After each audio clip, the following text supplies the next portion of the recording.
ఎన్నో అంచనాల మధ్య వచ్చినటువంటి కల్కి మూవీ బ్లాక్ బస్టర్ హిట్ కొట్టేసింది.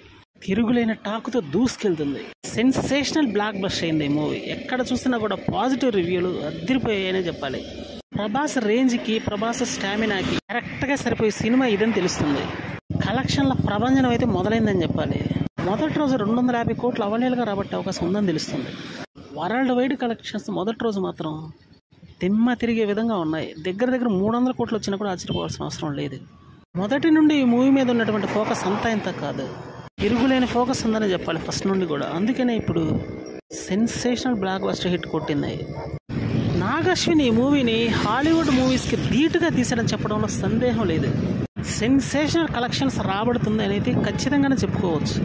అట్లీస్ట్ 2000 కోట్ల టార్గెట్గా ఈ మూవీ యొక్క నాకైతే ఉందని చెప్పాలి. టాలీవుడ్ నుండి ఇటువంటి అద్భుతమైన సినిమా రాలేదు అన్నదైతే కఠిన వాస్తవం. నాగశ్విన్ యొక్క క్రియేటివిటీకి, విజన్కి మాత్రం హ్యాట్స్ ఆఫ్ చెప్తున్నారు అభిమానులు. హాలీవుడ్ మూవీస్ని ఇష్టపడే వాళ్ళు సైతం ఈ కల్కి మూవీని అమితంగా ఇష్టపడుతున్నారు. పురాణాలు, ఇతిహాసాలకు సంబంధించి, టెక్నాలజీకి సంబంధించి అద్భుతంగా తీశాడు. ఇది మాత్రం ఒక అసాధారణ సినిమా అనే చెప్పాలి.